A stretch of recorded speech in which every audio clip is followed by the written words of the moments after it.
자, 우리 지난 시간에 짐승의 표 환란에서부터 7장까지 살펴보았습니다. 이제부터 마지막 일곱 번째 재앙을 살펴보겠습니다. 그날 하루를 살펴보는 것입니다. 자, 일곱째 재앙이 내릴 때 그때 지구는 어떨까요? 그때 악인들은 어떤 모습일까요? 성도 여러분, 예수께서 재림하실 때 하늘에서는 어떤 일이 생길까요? 놀라운 모습이 마지막 24시간에 펼쳐지는 것입니다. 그 모습을 보기 위해서 우리가 지금 살아가고 있는 것입니다.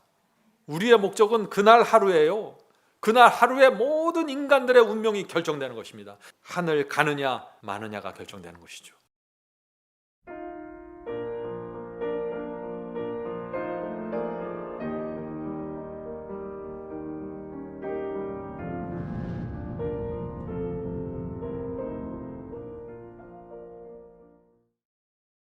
지난 시간에 우리는 짐승의 표 환란부터 7재앙까지 살펴보았습니다. 사람들이 어떻게 의인과 악인으로 갈라지게 되는지, 환란이 왔을 때 어떻게 사람들이 움직이게 되는지, 무엇이 미혹의 중심에 있는지, 또 마지막 환란의 이슈가 무엇인지 살펴보았습니다. 은혜의 시간이 어떻게 끝나는지, 또 마지막 하나님과 사탄의 전쟁에서 무엇이 이슈가 되는지, 성경에서 마지막 장면을 말할 때마다, 요한계시록이 세상의 끝을 말할 때마다 왜 불법과 계명이라는 단어가 계속해서 나오는지 우리가 그 이유를 살펴보았던 것입니다. 이 시간에는 지구 역사의 마지막 날을 살펴볼 것입니다. 마지막 일곱 번째 재앙, 7재앙에서 마지막 재앙이 떨어지는 그날을 살펴볼 것입니다. 그것이 지구 역사의 마지막 날이 되는 것입니다. 예수께서 재림하시는 날입니다. 예수께서 재림하시는 그날 24시간 동안 어떤 상황이 이 지구에서 펼쳐지는지 오늘 그 흥미로운 말씀을 좀 살펴보려고 하는 것입니다. 1964년 9월 한국의 전투부대가 베트남 전쟁에 파병되었습니다. 8년의 긴 전쟁의 기간 동안에 총 31만 2천 명 이상의 한국군이 베트남에 파견되었습니다. 그 결혼한 군인들도 많이 갔겠죠. 그들이 월남에서 그 싸우고 그 받은 월급을 한국에 있는 가족과 아내들에게 보내주었다고 합니다. 월급을 보내줄 때마다 보고 싶은 아내에게 편지를 썼겠죠. 전쟁이 끝나고 여러 해 동안 기다리던 전쟁이 끝나고 군인들이 이제 집으로 돌아가는 날이었습니다. 배를 타고 이제 떠나는 것입니다. 아내들은 어떻게 됐을까요? 전쟁에서 그 살아서 돌아오는 남편을 손꼽아 기다렸겠죠. 그래서 항구에 나가서 오랫동안 헤어져 있던 남편이 돌아오길만을 기다리는 것입니다. 그런데 참 이상한 일이 생겼습니다. 남편이 온다는 소식을 듣고 두려움에 떠는 아내들이 있었습니다. 어떤 분들이었을까요? 네. 월남전이 끝났을 때 한국의 그 월간지에서 큰 이슈들이 많이 터졌는데 아내들에 대한 이야기였습니다. 남편이 다리가 부러지고 신체적으로 문제가 생기고 그러나 전쟁을 마치고 돌아오는데 사고를 친 아내들이 있었던 것입니다. 도망을 치는 아내들, 남편이 보내준 돈으로 도박을 해서 날린 아내, 사기당한 아내, 바람난 아내, 재산을 날린 아내, 이런 여인들은 남편이 온다는 소식이 즐겁질 않았습니다. 성도 여러분, 예수님은 신랑이고 우리는 신부입니다. 주께서 오신다는 이 재림의 소식이 우리에게 어떻게 들리나요? 그것이 우리의 신앙의 실체입니다. 예수께서 오신다는 소식은 기쁨과 희망의 소식입니다. 여러분들은 이런 세상에 오래 살고 싶습니까? 이렇게 고달픈 세상에 언제까지 살기를 원하십니까? 우리의 자녀들이 이런 세상에서 계속 살기를 원하십니까? 주께서 오시는 것만이 유일한 해결책이고 이 지구의 유일한 소망입니다. 오늘날 그러나 대부분의 그리스도인들이 주의 재림을 기다리질 않습니다. 제가 가끔씩 나가서 집회를 하면은요, 주께서 오신다는 이 마지막 시대의 환란에 대한 설교, 재림에 대한 설교를 하면 사람들이 듣기 싫어합니다. 저한테 자꾸 이런 얘기를 하는 것입니다. 목사님, 그 오래간만에 오셔서 꼭 그런 설교해야 됩니까? 우리는 사랑과 은혜의 복음을 원하는데요. 좀 복을 받는 얘기, 좀 즐거운 얘기 좀 해주시죠. 아니 저는 최고로 즐거운 얘기를 한 거거든요. 신랑이 오신다는 그 소식을 전했는데 왜 사람들이 두려워하고 떨까요? 싫어할까요? 신부의 마음에, 신부의 삶에 문제가 생긴 것입니다. 그래서 그런 것입니다. 성도 여러분, 오늘 우리가 나누는 말씀은요, 신부의 마음으로 들으셔야 되는 것이에요. 그래야 두려움이 사라지고 모든 이 예언의 소식들이 소망의 말씀으로 우리에게 다가올 것입니다. 자, 우리 지난 시간에 짐승의 표 환란에서부터 7장까지 살펴보았습니다. 이제부터 마지막 7번째 재앙, 마지막 7번째 재앙을 살펴보겠습니다. 그날 하루를 살펴보는 것입니다. 자, 7째 재앙이 내릴 때 그때 지구는 어떨까요? 그때 악인들은 어떤 모습일까요? 요한계시록 6장 14절 16절입니다. 두려워하실 것이 없습니다. 이건 악인들의 모습이에요. 악인만 아니면 되는 것이에요. 하늘은 종이 축이 말리는 것 같이 떠나가고 각 산과 섬이 제자리에서 옮기우매 땅의 임금들과 왕족들과 장군들과 부자들과 강한 자들과 각 종과 자주자가, 자, 이때 이 사람들이 누군가? 짐승의 표를 강요한 사람들입니다. 짐승을 도와서 핍박하고 의인들을 죽이기 위해서 따라다니던 사람들이에요. 그런 사람들이 굴과 산 바위 틈에 숨어 산과 바위에게 이르되 우리 위에 떨어져 보좌에 앉으신 이의 낫에서와 어린 양의 진노에서 우리를 가리우라. 지금 악인들은 예수께서 재림하시는 이 수많은 징조들 앞에서 두려움에 떨면서 누가 능히 서겠느냐 하고 부르짖는 것입니다. 그들은 주님의 얼굴을 보기보다는 차라리 산과 바위가 떨어져서 나를 깨뜨리기를 원하는 것입니다. 한쪽에서는 그리스도의 재림을 소망으로 바라보면서 기쁨과 환희로 감격으로 넘치는데, 지금 이 악인들은, 지구의 대부분의 사람들은 두려워서 바위 속으로, 바위 틈으로, 절벽 속으로 숨어 들어가는 것입니다. 이게 두 무리의 차이가 여기서 나기 시작하는 것이죠. 자, 지구 마지막 날에는 더 이상 주님의 자비가 베풀어지지 않습니다. 그때는 복수하는 하나님, 진노하는 하나님으로 이 땅에 오시는 것입니다. 의인들을 보호하는 하나님, 의인들을 구원하는 하나님입니다. 주의 재림을 위해서 준비되지 않았던 자들은요, 지금 우리가 읽은 이런 상황이 펼쳐질 때 이빨을 떨면서, 무릎을 떨면서 두려움에 압도될 것입니다. 무서운 일이 펼쳐질 것입니다. 그때 지구는 악인들이 통곡하는 소리로 진동할 것이라고 그랬어요. 마태복음 24장 30절 보겠습니다. 마태복음 24장 30절. 그때 인자의 징조가 하늘에서 보이겠고 그때 땅의 모든 족속들이 통곡하며, 얼마나 많은 사람들이 통곡한다고 했습니까? 땅의 모든 족속들이라고 했습니다. 성도 여러분, 우리가 이런 말씀을 놓치면 안 됩니다. 이것이 오늘날 기독교의 형편입니다. 예수께서 말씀하시고자 하는 이 장면은 뭐냐면은, 예수께서 내가 신랑으로 신부를 데리러 오는데 땅의 거의 모든 족속들이 두려워하고 떨면서 나를 피하게 될 것이다. 마지막 시대의 교회의 모습을 보여주는 것입니다. 이것이 진리를 붙잡고 좁은 길을 가지 않았던 모든 사람들이 그날에 통곡하게 될 것입니다. 사탄과 악령들도 그날에는 하나님의 권능 앞에서 떨고 무릎을 꿇을 것입니다. 그것이 그리스도 재림의 날입니다. 그러나 주님을 위해서, 주님을 사랑하고 그분의 말씀에 마음과 생애를 드린 성도들은 여호와의 은밀한 장막 밑에서 안전한 보호를 받으면서 7째 재앙에 들어가는 것입니다. 아무런 염려할 필요가 없는 것이죠. 성도 여러분, 지금 마지막 시대 7재앙이 떨어질 때 이 장면을 보세요. 하늘의 종이축이 말려가고 산과 바다가 제자리에서 움직이는 이런 상황 속에서 구원을 받는 것입니다. 하늘은 슬쩍 들어갈 수 있는 곳이 아니에요. 하나님을 위해서 확고하게 서야 하는 것입니다. 격렬한 시험을 받았을 때 견뎌야 합니다.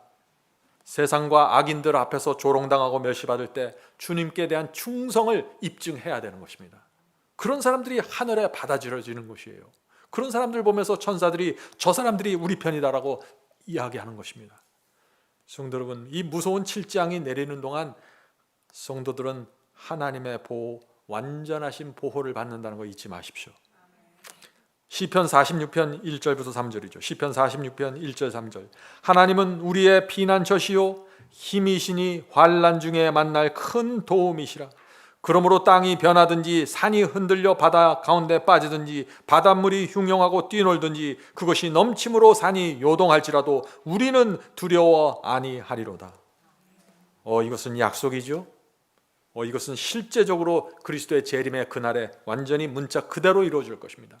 산이 요동치고 바다에 빠지고 섬이 사라지고 이런 엄청난 일이 지구에서 일어날 때 우리는 두려워하지 않겠다고요.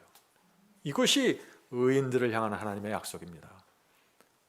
마지막 환난 때, 7재앙 때 하나님께서 이 약속을 지켜주시는 것입니다. 자, 마지막 7번째 재앙이 내릴 때 이 지구에 엄청난 지각 변동이 일어나고 하늘에서 큰 변화가 일어날 때 하늘 저편에서 주께서 오시는 희미한 모습이 보이기 시작할 것입니다. 구름이 날려서 흩어질 것입니다. 별빛으로 빛나는 찬란한 하늘이 나타나게 될 것이에요.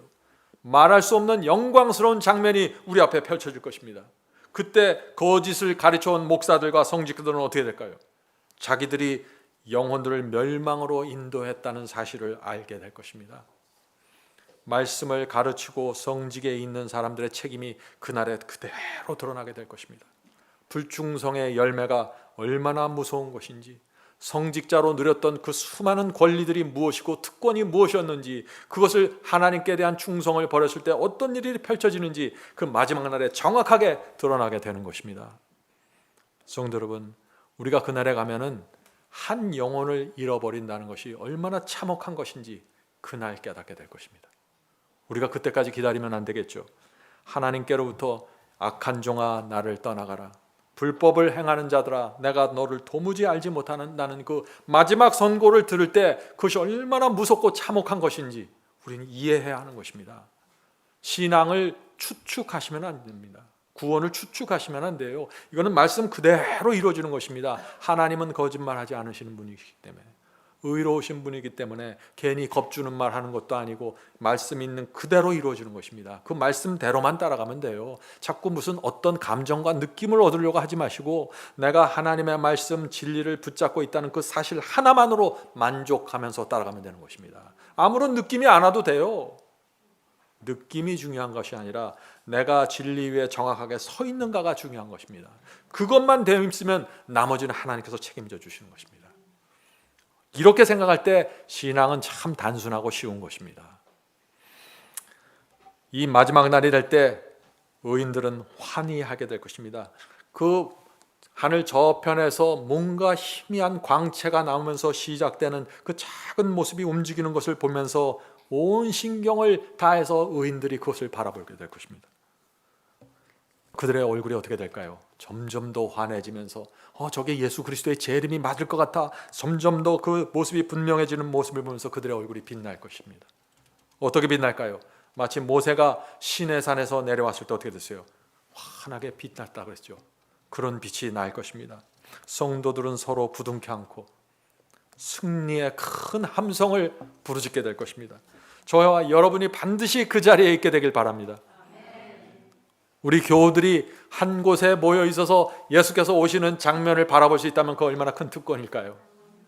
성도 여러분, 잠시 우리가 그 마지막 날 그 자리에 어떤 사람들이 구원받는지 한번 살펴보죠. 성경이 무엇이라고 말하는지. 오늘 많은 사람들이 복음을 설명하면서 이렇게 저렇게 해석합니다. 갈라디아서는 이렇고 로마서에서는 이렇게 나왔고, 마치 그들의 설교를 가만히 들어보면 순종하지 않아도 대충 구원받을 수 있고 죄를 붙잡고 있어도 영생을 얻을 가능성이 있는 것처럼 계속해서 얘기를 하죠. 목사마다 구원의 그 표준을 다르게 설명하는 것이 마치 당연하게 느껴지게 됩니다. 오늘날 기독교회가 그래요. 사람들이 그래서 크게 혼돈하는 것입니다. 그런데 혼돈할 필요가 없습니다. 왜냐하면 그리스도의 재림의 날에 누가 그 자리에서 살아남을 것인가를 살펴보면요, 모든 것이 분명해집니다. 모든 사도들과 제자들이 그 지구 마지막 역사, 마지막 날에 누가 살아남는가, 누가 구원받는가를 설명할 때는 다 똑같은 얘기를 해요. 혼돈할 것이 없습니다. 자, 그 말씀을 살펴보죠. 히브리서 9장 28절입니다. 히브리서 9장 28절. 이와 같이 그리스도도 많은 사람의 죄를 담당하시려고 단번에 들이신 바 되셨고 구원에 이르게 하기 위하여 죄와 상관없이 자기를 바라는 자들에게 두 번째 나타나시리라. 그리스도 재림의 날에 누가 그리스도의 재림을 맞이할 수 있다고 했습니까? 죄와 상관없는 자들이라고요. 죄와 상관없는 자들. 죄와 상관없는 자들이 주께서 하늘에 나타나셔서 이 지구로 내려올 때 그 모습을 보게 될 것이라는 것입니다. 다른 사람들은 보지 못한다는 것입니다. 자, 그러면 어떻게 하는 것이 죄와 상관없는 것입니까? 어떻게 하는 것이? 첫째, 과거에 범한 죄를 용서받아야 됩니다. 성령께서 여러분의 마음속에 과거에 범한 어떤 죄를 기억나게 하시고 깨닫게 하실 때 주 앞에 나가서 간절히 기도하시고, 내가 그때 이런 죄를 범했습니다, 주여 용서하여 주시옵소서, 진심으로 그리스도의 피를 붙잡고 기도하십시오. 그러면 과거의 죄가 깨끗하게 해결되는 것입니다. 그리고 현재 죄를 미워해야 됩니다. 현재 내가 붙잡고 있는 죄가 있으면 반드시 내려놓아야 합니다. 죄를 문둥병처럼 피하셔야 합니다. 그런 성도들은 죄와 상관없이 되는 것입니다. 과거도 죄와 상관없이 되고 현재도 내가 죄와 상관없이 되는 것입니다. 그럴 때 그리스도의 재림을 바라보는 그 성도들이 죄와 상관없는 것입니다. 미래는 어떻게 하냐? 미래에 내가 죄를 범할 계획과 의도를 갖지 않으면 되는 것입니다. 내가 다음 주에 무슨 죄를 꾸미고 있으면 그건 아닙니다. 자, 또다시 보죠. 예수께서 재림하시는 그날 성도들의 신앙에 대해서 분명히 얘기합니다. 베드로후서 3장 14절입니다. 베드로후서 3장 14절. 그러므로 사랑하는 자들아, 너희가 이것을 바라보나니 주 앞에서 점도 없고 흠도 없이 평강 가운데 나타나기를 힘쓰라. 자, 앞에서 히브리서에서는 뭐라 그랬어요? 죄와 상관없는 자들이 그리스도의 재림을 바라본다고 했는데, 지금 베드로서도 똑같은 얘기를 하죠. 주 앞에서 점도 없고 흠도 없이 주 앞에 서게 되기를 간절히 바라라 하는 얘기입니다. 많은 사람들이 이런 말씀을 읽으면 참 혼돈합니다. 특별히 우리는 연약하기 때문에 죄를 지을 수밖에 없습니다. 내가 이렇게 죄를 지고 내가 이렇게 죄를 붙잡고 있어도 주께서 사랑이시고 자비하심으로 내 죄를 덮어주시고 구원받을 것입니다. 이런 추측을 하는 분들은 지금 히브리서나 베드로후서에 나오는 이런 말씀을 보면 도무지 이해할 수 없는 말씀입니다. 많은 사람들이 그래서 이렇게 얘기를 하죠. 점도 없고 흠도 없는 사람이 이 세상에 어디에 있습니까? 그런 사람 있으면 나와보라고 하세요. 이런 얘기를 해요, 요새. 성도 여러분, 이건 하나님의 말씀이에요. 저한테 항의하지 마세요. 히브리서 기자한테 확인하시고 베드로한테 확인하세요. 왜 나한테 확인하세요, 이걸? 성도 여러분, 우리는 하나님의 말씀 앞에서 항의하면 안 됩니다. 우리는 겸손한 태도로 정말 이 말씀의 뜻이 무엇인가요? 라고 물어봐야죠. 점도 없고 흠도 없다는 것이 무슨 뜻입니까? 점은 과거에 범한 죄에 대한 죄책감이 양심에 박혀있는, 점으로 박혀있다는 뜻입니다. 그러므로 과거에 범한 내 죄를 기억날 때마다 성령께서 가르쳐 주실 때 고백하고 죄 사함을 받으셔야 됩니다. 그것이 어떤 사람하고 연결되어 있다면 그 사람과 가서 푸셔야 돼요. 과거에 생긴 문제를. 그러면 그 양심에 박혀있는 점이 제거되는 것입니다. 자, 그러면 점은 제거됐으니까 흠이 남았죠? 자, 이 흠도 제거해야 돼요. 흠이 무엇인가? 지금 현재 내 영혼의 상태입니다. 지금 내 마음이 죄를 붙잡고 있으려는 의도와 계획이 있으면 흠이 있는 것입니다. 내 마음에 사기치려는 의도가 있으면 흠이 있는 것입니다. 내 마음에 저 원수를 깎아내리려는 소문을 퍼뜨리고자 하는 계획이 있으면 흠이 있는 것입니다. 죄가 무엇인지 알면서 고집하면은 점이 있고 흠이 있는 것입니다. 성령의 호사가 들려오는데 그것을 무시하고 거절하면은 양심의 점과 흠이 있는 것입니다. 그런 사람은 주의 재림을 맞이하지 못한다는 것입니다. 죄와 상관없는 자가 아니기 때문에 말이죠. 성도 여러분, 점도 없고 흠도 없는 것이 무엇인가요? 거듭난 심령입니다. 빚진 자의 심령이에요. 성령께 굴복한 심령입니다. 그 동기와 의도가 순결한 사람입니다. 지금 성경은 마지막 날에 설 수 있는 사람은 화내지 않는 사람이다. 마지막 날에 구원받을 사람은 아주 친절한 사람이다. 이렇게 설명을 안 해요. 마지막 날에 구원받을 자는 죄를 붙잡고 짓지 않는 자입니다. 성령께서 그 양심에 호소하실 때 굴복하는 자입니다. 우리는 죄를 범해서 구원을 잃어버리는 게 아니라 죄를 고집하기 때문에 구원을 잃어버리는 것이에요. 여러분이 알고 있는 모든 죄를 내려놓으면 점도 없고 흠도 없는 것입니다. 그렇게 살다가 또 죄를 져요? 그러면 그것을 다시 주 앞에 내려놓고 굴복하셔야죠. 그리고 다시는 이 죄를 반복하지 않도록 주 앞에 나가서 기도해야 되죠. 그것이 성도의 신앙입니다. 여러분이 그런 신앙을 가지면 반드시 주 앞에서 서게 될 것입니다. 누구든지 주님을 진심으로 사랑하고 그분의 말씀을 따르기 소원하고 성령께서 호소하실 때 내 부족함과 잘못을 내려놓을 그런 마음만 되어 있다면 점도 없고 흠도 없는 심령을 받게 될 것입니다. 그런 성도들이 영혼의 평안을 누리게 되는 것입니다. 내 마음속에 점이 있는데 과거에 범한 죄를 그대로 고집하고 있는데 현재 죄를 고집하고 있는데 미래에 어떤 죄악적인 계획과 의도를 갖고 있는데 어떻게 영혼의 평안이 있어요? 어떻게 그런 사람을 거듭났다고 말할 수 있어요? 거듭난 사람은 누구나 이 경험 속으로 자연히 들어가는 것입니다. 거듭난 사람은 이 밑에 수준이고 점도 없고 흠도 없는 수준은 저 하늘 높에 있는 게 아니에요. 다 같이 연결되어 있는 하나의 경험이에요. 성도 여러분, 예수께서 재림하실 때 하늘에서는 어떤 일이 생길까요? 하늘에서는, 이 지구에서 일어나는 일들은 우리가 많이 살펴보았죠? 하늘에서는 어떤 일이 생길까요? 먼저 하늘의 대문이 열려야겠죠. 예수께서 오시려면은 하늘 도성의 문이 열리게 되는 것입니다. 그 안에서 하나님과 그리스도와 성령께서 나오실 것입니다. 그들을 이어서 천천만만의 천사들이 따라 나오면서 승리의 노래를 부를 것입니다. 6,000년의 죄의 역사가 끝나는 날입니다. 세 분 하나님을 모시고 그들이 지구로 내려올 것입니다. 3층 천을 지나서 새 하늘을 지나서 우주의 은하계를 지나서 오리온 성자를 통과하면서 지구를 향해 내려오는 것입니다. 거대한 천사들의 무리입니다. 천천만만이라는 천사들은 엄청난 숫자입니다. 우주를 지배하는 천사들이에요. 그 숫자가 여러분들 상상하는 그 이상이 될 것입니다. 6,000년 동안 지속된 이 하나님과 사탄의 전쟁을 종결시키는 그 모습을 보기 위해서 온 하늘의 관심이 지구로 집중되는 날이 바로 이 날입니다. 지구에 있는 성도들의 눈에 그래서 그 모습이 보일 때가 있겠죠.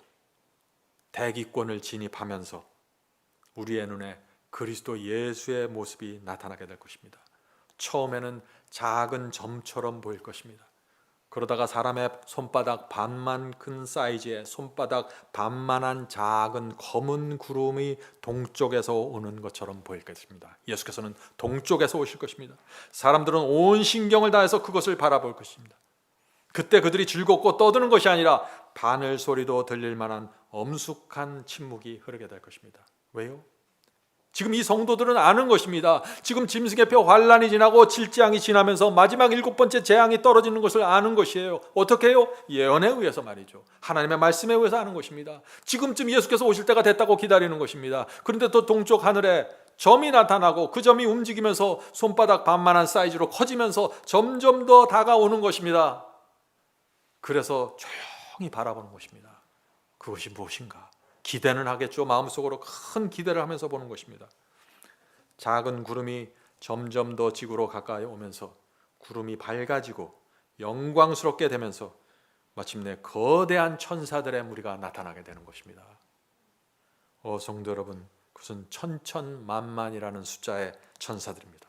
이 천사들 위로 무지개가 드리워지게 되겠습니다. 그것은 언약의 무지개입니다. 우리 모두 그 모습을 지금 바라보게 될 것입니다. 저와 여러분이 그 모습을 바라볼 때 같이 있으면 얼마나 좋을까요? 성도 여러분, 예수께서는 강한 정복자의 왕처럼 재림하실 것입니다. 이 땅에 계실 때는 참 허름하게 다니셨죠. 초라한 모습이었습니다. 그러나 예수께서는 더 이상 그런 모습이 아닙니다. 이제 두 번째 나타나실 때는 정복자, 원수를 갚는 왕의 모습으로 나타나시고 산자와 죽은 자를 심판하시는 승리자로 나타나시는 것입니다. 그분께서 우리를 도와주실 것입니다. 요한계시록 19장 보겠습니다. 요한계시록 19장 11절과 14절. 그 이름은 충신과 진실이라. 예수님의 이름은 충신과 진실이에요. 거짓말을 하실 수 없는 분입니다. 그가 공의로 심판하며 싸우더라. 하늘에 있는 군대들이 그를 따르더라. 성도 여러분, 예수께서 이 땅에 오실 때 대기권을 들어오셔서 이 지구의 공중에 임하실 때 하늘은 찬란한 천사들로 가득 차버릴 것입니다. 지구 어디에 있든지 그들을 볼 것입니다. 서울 하늘에 천사들이 가득 차 있는 모습을 상상해 보세요. 뉴욕 하늘에 천사들이 가득 차 있는 것 보세요. 그들이 엄청난 영광으로 하늘을 채우고 있는 그 모습. 그 모습 앞에서 누가 죄를 붙잡고 있을 수 있을까요? 누가 마음에 죄를 품고 있을 수 있을까요? 그럴 수 없는 것입니다. 성도 여러분, 이 만왕의 왕께서 불꽃에 쌓여서 구름을 타고 오신다고 했습니다. 그날에 각 사람의 눈이 그 모습을 볼 것이라고 했어요. 마태복음 26장 24절입니다. 마태복음 26장 24절. 인자가 권능의 우편에 앉은 것과 하늘 구름을 타고 오는 것을 너희가 보리라. 우리는 볼 것입니다. 의인들은, 성도들은 하늘 구름을 타고 오시는 그리스도를 볼 거예요. 어떤 분들은 이런 얘기를 합니다. 지구가 둥그런 구형인데 어떻게 브라질에 있는 사람과 서울에 있는 사람이 동시에 볼 수 있습니까? 아니, 자꾸 이 성경을 인간의 과학에서 생각하시면 안 돼요. 이건 하늘의 과학으로 이루어지는 것입니다. 인공위성으로도 동시 중계되잖아요. 브라질하고 한국하고 다 같이 보잖아요. 하나님의 과학으로, 전지전능하신 하나님의 능력으로 하나님께서 이루시는 것입니다. 지구의 모든 사람들이 그리스도의 재림을 맞아 볼 수 있도록. 이 세상에 그렇게 큰 특권이 어디 있어요? 하늘에 가서 나는 그때 서쪽에 살았기 때문에 못 봤어. 그때 어땠어? 이러고 얘기할 거예요? 좀 그러지 말았으면 좋겠어요, 저는. 네? 이건 하나님께서 하시는 일이에요. 천천만만의 천사들이. 하늘로부터 내려오는 그 그리스도께서 공중에 잠시 머무실 것입니다. 그때 천사들의 노래가 그치고 무거운 침묵이 또다시 흐를 것입니다. 성도들은 주님께서 무엇을 말씀하실까 기다릴 것입니다. 왜 기다릴까요? 그때 하나님께서, 그리스도께서 내 은혜가 내게 족하다고 말씀하실 것입니다. 이 성도들이 어떤 성도들인가요? 죽음을 위해서 피해 다니던 성도들입니다. 칠재앙 때 자기 주변에서 여기저기서 재앙들이 터지는 모습을 본 사람들입니다. 악인들에게 쫓겨서 산속 깊은 곳까지 피신했던 성도들도 있고, 감옥에 갇혀있던 성도들도 있고, 그 성도들이 긴장한 가운데서 이 칠재앙을 통과하는 것입니다. 근데 예수께서 나타나셨는데 혹시나 나를 모른다고 하시면 어떻게 할까? 두려움이 있지 않겠어요? 그럴 때 예수께서 내 은혜가 내게 족하다고 말씀하시는 것입니다. 마음에 얼마나 기쁜 안도가 생길까요? 그들의 얼굴은 환하게 빛나면서 말할 수 없는 행복으로 가득 찰 것입니다. 성도 여러분, 주님의 은혜가 여러분에게 족합니까? 은혜가 나를 빚진 자로 만들어 주나요? 은혜가 내게 족하다는 말이 뭐예요? 하나님의 은혜 때문에 내가 주님을 사랑하는 자가 되었습니다. 주님을 기다리는 사람이 되었습니다. 하나님의 은혜가 나를 그리스도의 제자로 만들었습니다. 은혜가 족한 것입니다. 이것이 하나님의 은혜 때문에 내 그 많은 죄들이 다 용서받고 이 자리에 설 수 있게 되었습니다. 이게 은혜가 족한 자들입니다. 이 성도들은 얼마 전까지만 해도 악인들에게 쫓겨다녔죠. 지구의 절대 다수가 연합해서 이들을 죽이려고 달려들었습니다. 성도들은 창백한 얼굴로 피신하면서 기도할 때가 여러 번 있었을 것입니다. 그런데 이제 그들이 경이로운 얼굴로, 행복으로, 감사로 그리스도의 얼굴을 지켜보고 있는 것입니다. 그날에 얼마나 감격할까요? 성도 여러분, 그날이 오면은 저와 여러분이 얼마나 좋을까요? 우리 여기 있는 모든 분들이 한 분도 그 자리에서 빠지지 않게 되길 제가 간절히 바랍니다. 성도 여러분, 그날에 놀라운 일이 생길 것입니다. 그날에는 모든 입들이 닫히게 될 것입니다. 거짓을 말하던 입들, 진리를 조롱하던 입들 영원히 침묵하게 될 것입니다. 거짓 목자의 입술도 굳게 닫히게 될 것입니다. 하나님의 말씀과 계명을 경멸하는 입들도 영원히 닫히게 될 것입니다. 다시 벌리지 못하게 될 것입니다. 하나님 앞에 교만하던 자들은 무릎이 꺾여질 것입니다. 그날의 악인들은 아무 말도 하지 못할 것입니다. 한쪽에서는 주님을 향한 큰 승리의 함성이 외쳐지는데 다른 한쪽에서는 아무 말도 못하고 머리를 수그리고 두려움에 떨고 있는 사람들이 있는 것입니다. 너무나 오랫동안 그들은 성령의 음성을 거절했던 것입니다. 너무나 오랫동안 성령께서 그렇게 애원하듯이 호소했는데 그들은 마음 문을 열지 않은 것입니다. 에스겔서 33장 11절입니다. 에스겔서 33장 11절. 돌이키고 돌이키라, 너희 악한 길에서 떠나라, 어찌 죽고자 하느냐. 이것이 하나님의 마음입니다. 이것이 성령의 호소입니다. 잠언서 1장 24절 25절입니다. 내가 부를지라도 너희가 듣기 싫어하였고 내가 손을 펼지라도 돌아보는 자가 없었고 도리어 나의 모든 교훈을 멸시하며 나의 책망을 받지 아니하였도다. 하나님의 마음의 안타까움이죠. 거절받는 하나님의 마음은 어떠실까요? 이 피조물들에게 받는 그 배반의 마음이 어떠할까요? 마태복음 23장 37절입니다. 마태복음 23장 37절 예루살렘아 예루살렘아 선지자들을 죽이고 내게 파송된 자를 돌로 치는 자요 암탉이 그 새끼를 날개 아래 모음같이 내가 내 자녀를 모으려 한 일이 몇 번이더냐 그러나 너희가 원하지 아니하였도다. 악인들은 할 말이 아무것도 없어요. 다 거절하고 자기들이 원하지 않은 것이에요. 수많은 기회를 거절하고 무시한 것은 그들 스스로의 선택이었습니다. 아무도 원망할 수 없는 것입니다. 주께서 이 공중에 나타나는 그 순간 지구에서 또 다른 놀라운 일들이 펼쳐집니다. 어떤 일이 생길까요?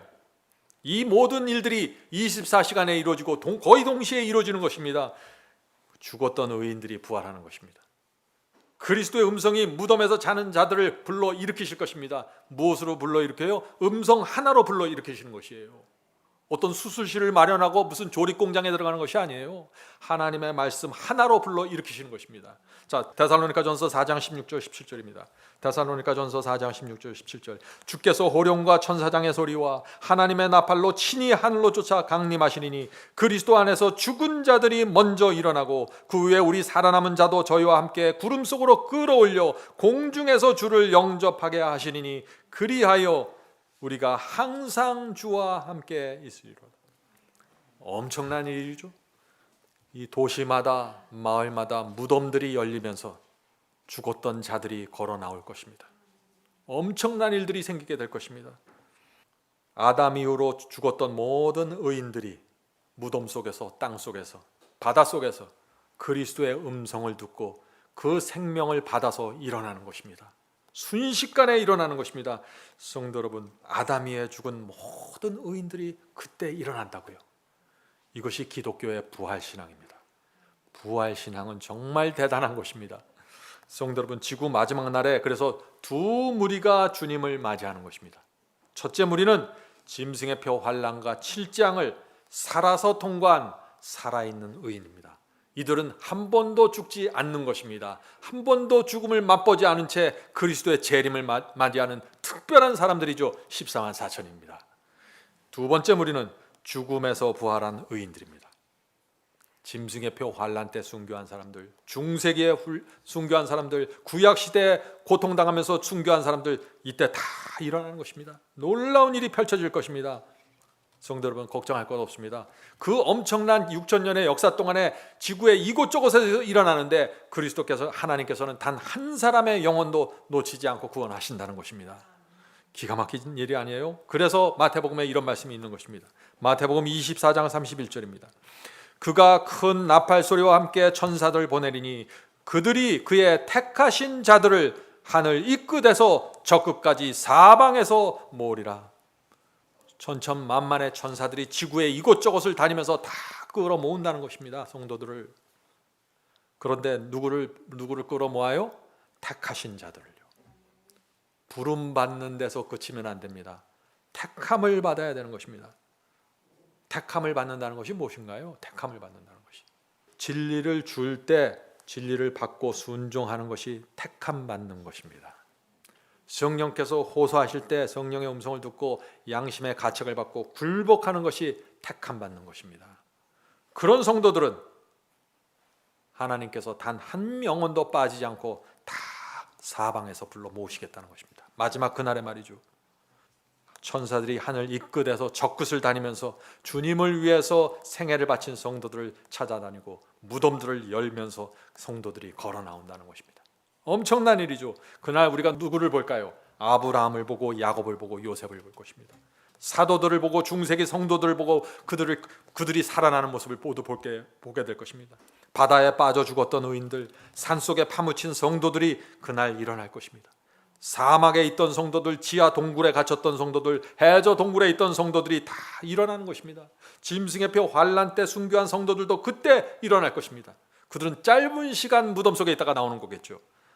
하나님께서는 이 부활을 약속으로 성도들에게 충성을 요구하는 것입니다. 내가 살려줄게. 죽도록 충성해라. 성도 여러분, 이 부활한 성도들이 불멸의 영광을 입고 일어나서 이렇게 외치는 것입니다. 고린도전서 15장 55절입니다. 고린도전서 15장 55절. 사망아 너의 이기는 것이 어디 있느냐? 사망아 너의 쏘는 것이 어디 있느냐? 죽음을 이기고 일어난 성도들입니다. 목소리를 합하여 승리의 함성을 울릴 것입니다. 이 성경은 말하기를 그들이 순식간에 호련히 다 변화할 것이라고 했습니다. 영광스러운 몸을 갖게 될 것이란 것이죠. 고린도전서 15장 51절입니다. 고린도전서 15장 51절. 보라, 내가 너희에게 비밀을 말하노니 우리가 다 잠잘 것이 아니요 마지막 나팔에 순식간에 호련히 다 변화되리니. 우리가 죽었을 때 잠을 자는 것입니다. 그런데 계속해서 잠만 자는 것이 아니라 반드시 깨어날 날이 있다는 것입니다. 마지막 나팔 소리가 들릴 때 그때 다 일어나서 호련히 순식간에 다 변화된다고요. 자, 호련히 변화된다는 말이 무슨 뜻입니까? 영생할 수 있는 몸을 받는다는 것입니다. 암으로 죽은 환자들, 사고로 죽은 성도들, 맹인과 청각 장애자, 그날에 모두 하늘의 생명을 얻고 사슴처럼 뛴다는 것입니다. 완전한 건강을 회복하는 것입니다. 그날에 죽었던 아기들도 천사들에 의해서 어머니의 팔에 안기게 될 것입니다. 성도 여러분, 놀라운 모습이 마지막 24시간에 펼쳐지는 것입니다. 그 모습을 보기 위해서 우리가 지금 살아가고 있는 것입니다. 우리의 목적은 그날 하루예요. 그날 하루에 모든 인간들의 운명이 결정되는 것입니다. 하늘 가느냐 마느냐가 결정되는 것이죠. 자, 그 다음에 어떤 일이 생길까요? 구원받은 성도들이 함께 공중으로 끌려 올라가게 되겠죠. 무덤에서 나온 성도들, 살아있던 성도들이 다 연합해서 공중에서 주를 연합하게 될 것입니다. 공중에 올라가면서 서로 얼굴을 보게 될 것입니다. 헤어졌던 친구와 가족들 만나게 될 것입니다.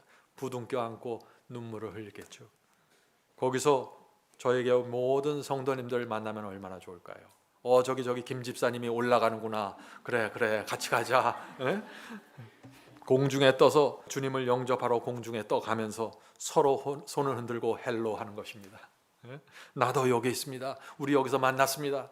그날을 위해서 살아가는 거예요. 우리가 다른 게 없어요. 이 신앙이 다른 게 없어요. 그날 하루를 위해서 살아가는 거예요.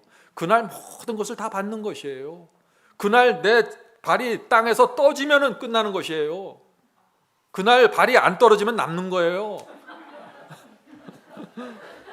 잘 생각하세요. 어떻게 살아야 되는지. 그때부터 우리가 하늘을 향해 우주여행을 떠나는 것입니다. 우주선을 타고 가는 게 아니에요. 우리의 힘으로, 하나님의 능력으로 함께 가는 것입니다. 가운데 삼위 하나님이 계시고 천사들이 있고 우리가 있습니다. 같이 손을 잡고 천사들과 대화하면서 가는 것입니다. 얼마나 아름다운 여행이 될까요? 점점 지구로부터 멀어지면서 대기권을 지나갈 것입니다. 산소 마스크 필요 없습니다. 은하계로 들어가는 것입니다. 예? 참 그런 거 생각하면은 이 세상에 뭐 어려운 일이 뭐가 있어요? 성도 여러분, 그 우주여행에 누가 참석하게 될까요? 이 세상에서 좁은 길 걷던 성도들입니다. 고난의 불무에서 정결함을 받은 사람들입니다. 그들 모두 그 여행에 참여하게 될 것입니다. 진리 때문에 반대받고 외로움 당한 성도들 거기에 낄 것입니다. 세상과 충돌하고 교회와 충돌하면서도 진리를 붙잡고 있었던 성도들 그날 거기에 있을 것입니다. 이 실망의 쓴맛을 본 성도들, 교회에서 따돌림 받았지만은 진리를 붙잡고 있었던 성도들 그날 거기에 있을 것입니다. 그 우주여행에 참여하는 것입니다. 죄를 범했지만은 죄의 사악함을 본 사람들, 죄가 얼마나 무서운지 아는 사람들, 이 죄를 범함으로써 죄를 미워하게 됐고 그래서 간절하게 새 마음을 간구해서 그 마음을 받은 자들 그날 거기에 있을 것입니다. 주님께 용서받을수록 더 많이 주님을 감사하고 사랑한 자들 그날 거기에 있을 것입니다. 성도 여러분, 우리는 이 마지막 시대에 어려움과 반대와 오해에 익숙해져야 합니다. 이 세상의 거의 모든 사람들은 진리를 이해하지 못합니다. 그래서 그런 것입니다. 2000년 기독교 역사에서 수천만 명의 사람들이 진리를 붙잡고 순종하다가 이단이라는 누명을 쓰고 무덤으로 들어갔습니다. 여러분들 그 기독교 역사 아시죠? 그러나 그들 모두 주께서 오시는 날 모두 보상을 받게 될 것입니다. 알프스 산속에서 굶어 죽어서 마른 뼈다구가 된 사람들도 그날 다 일어나서 하늘 우주 여행에 들어가는 것입니다. 그것으로 모든 보상이 끝나는 것입니다. 가장 영광스러운 자리에 우리가 나가게 될 것입니다. 그렇게 해서 우리가 하나님과 천사들과 함께 하늘 예루살렘 성으로 들어가게 되는 것입니다. 천사들은 빨리 움직이겠죠. 우리를 환영하기 위해서. 천사들이 두 줄로 설지 모르겠습니다. 우리 구원받은 성도들이 천사들 사이로 걸어가게 될 것입니다. 저쪽에서 그리스도 예수께서 하나님과 성령이 기다리실 것입니다. 그때 우리가 누구도 입어본 적이 없는 흰 옷을 입고 하나님의 보좌 앞으로 나가게 될 것입니다. 지구의 어떤 왕들도 써본 적이 없는 영광의 면류관을 하나님께서 씌워주실 것입니다. 그때 우리는 이 면류관을 쓸 자격이 없다고 외칠 것이지만 주께서 내 은혜가 네게 족하다고 말씀하실 것입니다. 하나님께서 우리에게 오셔서 우리를 안아주시고 눈물을 식혀주실 것입니다. 고생했구나, 수고했다. 이것이 하나님께서 주시는 최고의 보상입니다. 성도 여러분, 우리는 그날을 바라보면서 이 길을 가라고는 것입니다. 우리의 고통과 희생과 수고가 얼마나 클지 모르겠지만 아무것도 아닙니다. 그것보다 훨씬 위대하고 큰 보상을 받게 될 것입니다. 우리는 오히려 이 땅에서 우리가 가졌던 그 신앙과 부족한 헌신을 보면서 후회할 것입니다. 내가 지구에 살 때 왜 그렇게 구두되었을까? 왜 그렇게 희생하기를 주저했을까? 왜 이렇게 확고하지 못했을까? 내가 어차피 내가 하늘에 와서 이런 영광을 누리는데 왜 그때 그렇게 나약하게 살았을까? 후회할 것입니다. 우리는 후회할 생활을 살지 말아야 됩니다. 우리는 이 땅에서 얻은 우리의 경험을 천사들에게 간증할 것입니다. 영원토록 말이죠. 천사들이 누군가요? 한 번도 죄를 범한 적이 없는 사람들입니다. 우린 천사들에게 이렇게 말할 거예요. 사탄이 유혹을 할 때 내 마음속에 무슨 느낌이 있는지 아십니까? 그러면 그들이 모릅니다. 그게 뭔가요? 그러면 설명해 줘야 됩니다. 육체의 욕망이 어떻게 나를 괴롭혔는지, 그때 성령께서 내게 어떻게 호소했는지, 내가 어떻게 굴복했는지, 어떻게 내가 죄를 이겼는지, 사탄이 나를 공격할 때 어떻게 내가 그것을 막았는지, 피했는지, 이런 간증을 할 때 온 우주의 천사들이 다시는 죄가 들어오면 안 되겠구나. 그래서 이 14만 4천인가 무덤에서 부활한 이 성도들이 영원토록 하나님의 완전하심과 하나님의 사랑을 증거하는 증인들로 하늘을 지키게 되는 것입니다. 하늘 예루살렘에서 그들이 수호자가 되는 것입니다. 다시는 죄가 들어오지 못하게 막는 수호자들이 되는 것이죠. 성도 여러분, 우리는 그런 사람들입니다. 우리가 어떻게 살아야 될까요? 초라하게 살지 맙시다. 가난해도 당당하게 살 수 있습니다. 하늘이 우리 거기 때문에 그렇습니다. 주님께서 분명히 오십니다. 그리스도의 재림에 대한 예언은요, 확실합니다. 그리스도의 재림에 대한 예언은 초림에 대한 예언보다 8배 이상 많다고 학자들은 말합니다. 성경에 나오는 예언 중에서 재림에 대한 예언보다 확실한 예언은 없는 것입니다. 우리는 지금 그 확실한 예언을 붙잡고 있는 것입니다. 성도 여러분, 흔들리지 말아야 됩니다. 견고해지셔야 됩니다. 죽도록 충성하는 자들에게 영생과 하늘이 주어지는 것입니다. 부디 성령께서 그날까지 우리 모두를 붙잡아 주시고 지켜주시길 간절히 바랍니다. 하늘에 계신 저희들의 아버지, 오늘 저희가 마지막 환난과 사건들에 대한 전체 모습을 살펴보았습니다. 우리가 아는 것은 감정에 의지하고 감정에 의해서 요동치는 신앙으로 들어가면 미혹당할 가능성이 많다는 것입니다. 사탄은 우리의 감정을 흔들어댑니다. 이적을 통해서 또 환난을 통해서 핍박을 통해서 우리의 느낌과 감정을 흔들어댈 것입니다. 그러나 우리는 그리스도께서 주신 말씀을 붙잡고 믿음으로 서는 신앙 들어가게 도와주시옵소서. 하늘에 계신 아버지, 우리의 감정과 느낌이 우리를 압도할지라도 우리 속에 새겨진 하나님의 말씀을 붙잡고 약속을 붙잡고 환난을 통과하게 인도해 주시옵소서. 하늘에 계신 아버지, 저에게 이 환난을 통과하는 신앙의 실체가 무엇인지 가르쳐 주시옵소서. 그리고 그리스도의 재림이 정말 진짜가 되어서 우리가 그리스도의 재림을 사모하고 그날에 주님을 만난 날을 기다리면서 소망을 갖고 이 세상을 살 수 있도록 도와주시옵소서. 우리가 어떤 어려움이 있을지라도 하나님께서 약속하신 상 주시는 하나님을 바라보면서 이 세상 통과할 수 있도록 지켜 주시옵소서.